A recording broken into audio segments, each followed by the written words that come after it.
নমস্কাৰ এই মুহূৰ্তত আহি পৰিছে সন্ধিয়াৰ কেইবাটাও গুৰুত্বপূৰ্ণ খবৰ। আজি হৈছে 18 ছেপ্টেম্বৰ। অহাকালি লাখ লাখ মহিলাই লাভ কৰিব অৰুণোদয়ৰ প্ৰপত্ৰ। কেৱল ইয়াই নহয়, ৰেচন কাৰ্ড আপুনি আবেদন কৰিব পাৰিব অনলাইন বা অফলাইন দুয়োটা পদ্ধতিতে আবেদন কৰিব পাৰিব ৰেচন কাৰ্ড। আপুনি ৰেচন কাৰ্ড বা অৰুণোদয়ৰ ফৰ্মটো ক'ৰ পৰা সংগ্ৰহ কৰিব সবিশেষ জানিব পাৰিব ভিডিঅ'টোৰ জৰিয়তে। লগতে আত্মসহায়ক মহিলাৰ বেংক একাউণ্টত কেতিয়া সোমাব 10,000 কোটি টকা। মাটি বাৰীক লৈ অসমৰ মুখ্যমন্ত্ৰী ডক্টৰ হিমন্ত বিশ্ব শৰ্মাই আজি কেইবাটাও গুৰুত্বপূৰ্ণ মন্তব্য কৰিছে। আপুনি কেনেকৈ মাটিৰ পত্ৰৰ বাবে অনলাইন আবেদন কৰিব। লগতে কেইবাটাও ৰাজনৈতিক খবৰৰ লগতে অৰাজনৈতিক খবৰ যুগুত কৰা হৈছে আজিৰ দিনটোত। গোটেই অসম তথা ভাৰতৰ বিভিন্ন প্ৰান্তৰ পৰা যুগুত হৈছে কেইবাটাও ডাঙৰ খবৰ। এনেবোৰ খবৰ নিতৌ পাই থাকিবলৈ চেনেলটি ছাবস্ক্ৰাইব কৰি ভিডিঅ'টোত এটা লাইক কৰিবলৈ নাপাহৰিব। আজিৰ আমাৰ প্ৰথমটো খবৰ গুৰুত্বপূৰ্ণ খবৰ হৈছে অসমবাসীৰ বাবে এখন ডাঙৰ খবৰ। সাজু হওক 2 অক্টোবৰলৈ ঘৰতে বহি কৰক মাটি বাৰীৰ কাম কাজ। আপোনাৰ মাটি বাৰীৰ সকলোখিনি কাম কৰিব পাৰিব। কি মাটিৰ কাম কৰিব পাৰিব 2 অক্টোবৰৰ পৰা। মাজত মাত্ৰ কেইটা দিনমান বাকী আছে। আহি গ'ল মিছন বসুন্ধৰা 3.0। 2 অক্টোবৰৰ পৰা আপুনি কৰিব পাৰিব মিছন বসুন্ধৰা 3.0ৰ কাম কাজসমূহ। বসুন্ধৰা 1.0 আৰু 2.0ৰ পিছত চৰকাৰ সাজু হৈছে 3.0ৰ বাবে। নিৰ্দিষ্ট সময়ৰ ভিতৰতে সম্পন্ন কৰা হ'ব মাটি বাৰী সম্পৰ্কীয় সকলো কাম কাজসমূহ। বসুন্ধৰা 3.0ত পুনৰীক্ষণ কৰা হ'ব পূৰ্বে বাতিল হোৱা বহু আবেদন পত্ৰ। নামজাৰি মাটি বটৰা লগতে আদিৰ কাম সম্পূৰ্ণ অনলাইন যোগে আপুনি আবেদন কৰিব পাৰিব। অনলাইনতে আবেদন কৰাৰ পিছতে নিৰ্দিষ্ট সময়ৰ ভিতৰতে সম্পূৰ্ণ কৰা হ'ব ভূমি সংক্ৰান্তীয় কাম কাজসমূহ। খাজনা লোৱা সন্দৰ্ভতে চৰকাৰে আনিছে বৃহৎ সকাহ। অনলাইন আৰু অফলাইন দুয়োটা পদ্ধতিতে দিব পাৰিব খাজনা। এবছৰৰ বাবে এই প্ৰক্ৰিয়া অব্যাহত ৰখাৰ ক্ষেত্ৰত অনুমোদন জনাইছে কেবিনেটৰ তৰফৰ পৰা। এই খাজনাৰ দিয়াৰ সন্দৰ্ভত বহু লোকক অসুবিধাত পৰিছে বুলি মন্তব্য কৰিছে আৰু সেয়েহে এই খাজনা দিয়াক লৈ পুনৰ দুয়োটা ব্যৱস্থা বাহাল ৰাখিছে চৰকাৰে। খাজনা আদায়ৰ ক্ষেত্ৰত 30% কমিশ্যন লাভ কৰিব মৌজাদাৰসকলে। ই খাজনাৰ বাবে মাটিৰ গৰাকীয়ে নাম পঞ্জীয়ন কৰাটো বাধ্যতামূলক। অনলাইন পদ্ধতিৰে খাজনা সংগ্ৰহ কৰিব পাৰিব মৌজাদাৰসকলে। হয় বন্ধু-বান্ধৱীসকল, মাটি বাৰীৰ কাম কাজক লৈ অসমৰ মুখ্যমন্ত্ৰী ডক্টৰ হিমন্ত বিশ্ব শৰ্মাই আজি এখন ডাঙৰ মন্তব্য কৰিছে। আপোনাৰ মাটি বাৰীৰ কাম কাজ কৰিবলগীয়া আছে নেকি?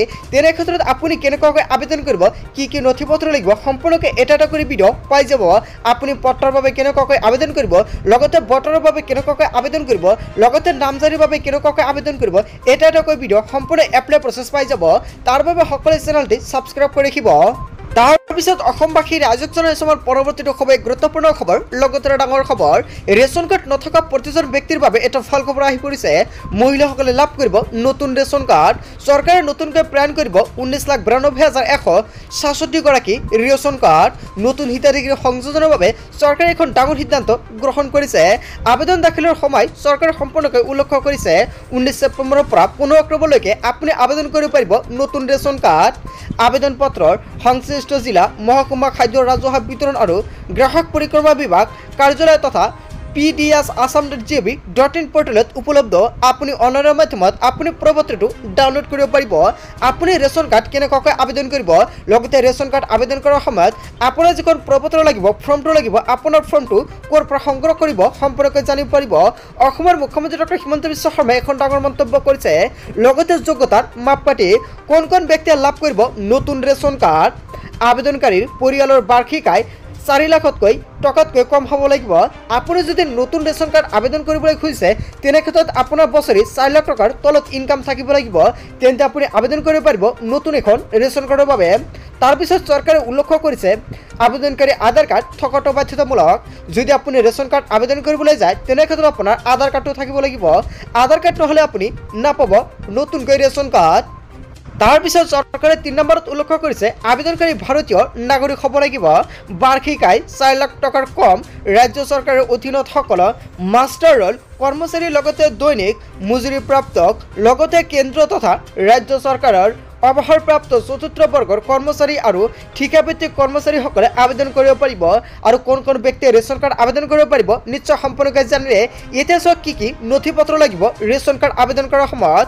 প্ৰথমে চাওক ইয়াত সম্পূৰ্ণকৈ 1 নম্বৰত উল্লেখ কৰিছে শুদ্ধ আৰু সম্পূৰ্ণৰূপে পূৰণ কৰা প্ৰপত্ৰ চি। আপুনি ফৰ্ম চিৰ মাধ্যমত নতুনকৈ আবেদন কৰিব পাৰিব ৰেচন কাৰ্ড। আপুনি ফৰ্ম চিটো আপুনি ক'ৰ পৰা ডাউনলোড কৰিব, এতিয়া আপোনাৰ গুগল ব্ৰাউজাৰত গৈ আপুনি চাৰ্চ কৰক pds.assam.gov.in এইখন লিংকৰ পৰাই আপুনি ৰেচন কাৰ্ডৰ ফৰ্মটো সংগ্ৰহ কৰিব পাৰিব। তাৰ পিছত 2 নম্বৰত উল্লেখ কৰিছে আধাৰ কাৰ্ড, আপোনাৰ আধাৰ কাৰ্ডটো প্ৰয়োজন হ'ব। তাৰ পিছত চৰকাৰে উল্লেখ কৰিছে ভোটাৰ কাৰ্ড বা ভোটাৰ তালিকা, আপোনাৰ ভোটাৰ কাৰ্ড আৰু ভোটাৰ তালিকা প্ৰয়োজন হ'ব। লগতে আপোনাৰ ঠিকনাৰ প্ৰমাণপত্ৰটো লাগিব। তাৰ পিছত পৰিয়ালৰ সকলো সদস্যৰ ফটো, আপোনাৰ পৰিয়ালৰ সকলো সদস্যৰ ফটো প্ৰয়োজন হ'ব। তাৰ পিছত বেংক একাউণ্টৰ সবিশেষ, আপোনাৰ বেংক একাউণ্টৰ সবিশেষ তথ্য লাগিব ৰেচন কাৰ্ড আবেদন কৰাৰ সময়ত। চ' বন্ধু বান্ধৱীসকল, আপোনালোকে নিশ্চয় সম্পৰ্কে জানিলে ৰেচন কাৰ্ড আবেদন কৰাৰ সময়ত আপোনালোকে কি কি সামগ্ৰী লাগিব বা কি কি নথি পত্ৰ লাগিব। লগতে ৰাজহুৱা বিতৰণ ব্যৱস্থা অধিক জনমুখী আৰু স্বচ্ছ কৰাৰ প্ৰয়াসেৰে চৰকাৰে এখন গুৰুত্বপূৰ্ণ পন্থা হাতত লৈছে। অন্ন সেৱাৰ দিন প্ৰতি মাহৰ 10 তাৰিখে প্ৰত্যেকজন ব্যক্তিয়ে লাভ কৰে ৰেচন। যিসকল ব্যক্তি ভাবিছে নতুনকৈ ৰেচন আবেদন কৰিব সেইসকল ব্যক্তিৰ বাবে এখন ডাঙৰ খবৰ। তলত সম্পৰ্কে চাওক, এখন নোটিছ প্ৰদান কৰিছে। সম্পূৰ্ণ পূৰণ কৰা আবেদন পত্ৰ ফৰ্ম চি প্ৰয়োজনীয় নথি পত্ৰৰ প্ৰতিলিপিসহ গাঁও অঞ্চলত নিজৰ গাঁও পঞ্চায়তৰ কাৰ্যালয়ত, চহৰ অঞ্চলৰ সংশ্লিষ্ট পৌৰসভা বা পৌৰ নিগমৰ কাৰ্যালয়ত অথবা জিলা মহকুমা খাদ্য ৰাজহুৱা বিতৰণ গ্ৰাহক পৰিক্ৰমা বিভাগৰ কাৰ্যালয়ত জমা দিব লাগিব। আপুনি ৰেচন কাৰ্ডৰ ফৰ্মটোৰ লগতে সম্পূৰ্ণকৈ ওপৰত দেখা পাইছে এইকেইটা নথি দিব লাগিব। দি দিয়াৰ পিছত আপুনি ক'ত জমা দিব সম্পূৰ্ণকৈ চৰকাৰে ইয়াতে উল্লেখ কৰিছে। সবিশেষ জানিবৰ বাবে এতিয়া আপুনি কল কৰক 1800-345-3688 এইখন নম্বৰত আপুনি যোগাযোগ কৰিব পাৰে। লগতে আন এটা নম্বৰ মুকলি কৰিছে 1800-345-3588। আপুনি ইয়াতে কিমান সময়ৰ ভিতৰত জমা দিব লাগিব চৰকাৰে সম্পূৰ্ণকৈ উল্লেখ কৰিছে। পুৱা 10 বজাৰ পৰা বিয়লি 5 বজালৈ জমা দিব পাৰিব আৰু সম্পূৰ্ণকৈ এই টোল ফ্ৰী নম্বৰত আপুনি যোগাযোগ কৰিব পাৰিব। চ' বন্ধু বান্ধৱীসকল, আপোনালোকে সবিশেষ জানিলে আপুনি কেনেকুৱাকৈ ৰেচন কাৰ্ডৰ বাবে আবেদন কৰিব, লগতে ক'ৰ পৰা প্ৰপত্ৰটো জমা দিব। যদি আপুনি প্ৰপত্ৰটো ডাউনলোড কৰিব নোৱাৰে তেনেক্ষেত্ৰত আপোনালোকৰ সুবিধাৰ্থে ভিডিঅ'ৰ ডেছক্ৰিপশ্যন বক্সত এইখন ফৰ্মৰ লিংকটো দি দিয়া আছে। আপুনি তাৰ পৰা সম্পূৰ্ণকৈ ডাউনলোড কৰি লৈ ল'ব পাৰিব ৰেচন কাৰ্ডৰ ফৰ্মখন। তাৰপিছত অসমবাসী ৰাজক জনাইছে আমাৰ পৰৱৰ্তী খুবেই গুৰুত্বপূৰ্ণ খবৰ। লগতে ডাঙৰ খবৰ, 37 লাখ মহিলাই লাভ কৰিব 1250 টকাকৈ।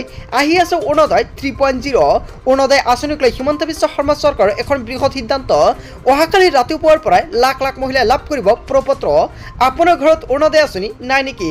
অৰুণোদয় 3.0 সন্দৰ্ভত পৰ্যালোচনা বৈঠকত মিলিত হ'ল অসমৰ মুখ্যমন্ত্ৰী ডক্টৰ হিমন্ত বিশ্ব শৰ্মাই। নতুনকৈ প্ৰতিটো সমষ্টিত 10,000কৈ মহিলাক দিয়া হ'ব অৰুণোদয় আঁচনি। 12,60,000 নতুন হিতাধিকাৰীক দিয়া হ'ব অৰুণোদয় আঁচনি। ইয়াক অৰুণোদয় 3.0 নামেৰে জনাজাত হ'ব। প্ৰতিটো অঞ্চলৰ প্ৰতিটো বয়সৰ মহিলাক সামৰি ল'ব এই আঁচনিয়ে। যোগ্য হিতাধিকাৰীক চিনাক্ত কৰিবলৈ ৰাজ্য চৰকাৰে গ্ৰহণ কৰিছে ব্যৱস্থা। অৰুণোদয় 3.0 বাবে নতুনকৈ কৰিব লাগিব আবেদন। অৰুণোদয় 3.0 আবেদন প্ৰক্ৰিয়া 15 ছেপ্টেম্বৰ। অৰুণোদয় 3.0 বাবে নতুনকৈ কৰিব লাগিব আবেদন। আপুনি কেনেকুৱাকৈ আবেদন কৰিব, কি কি নথি পত্ৰ লাগিব নিশ্চয় কালিৰ ভিডিঅ'ত সম্পূৰ্ণকৈ জানিব পাৰিব।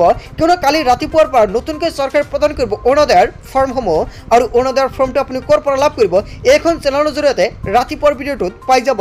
লগতে কেনেকুৱাকৈ ফৰ্মটো ফিল আপ কৰিব, আপোনাৰ কি কি নথি পত্ৰ লাগিব সম্পূৰ্ণকৈ জনাই দিম। চ' বন্ধু বান্ধৱীসকল, গোটেই অসম তথা ভাৰতৰ বিভিন্ন প্ৰান্তৰ পৰা যুগুত হৈছে কেইবাটাও ডাঙৰ খবৰ।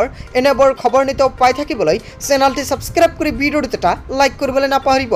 চ' থেংক ইউ ফৰ ৱাচিং ফুল ভিডিঅ'।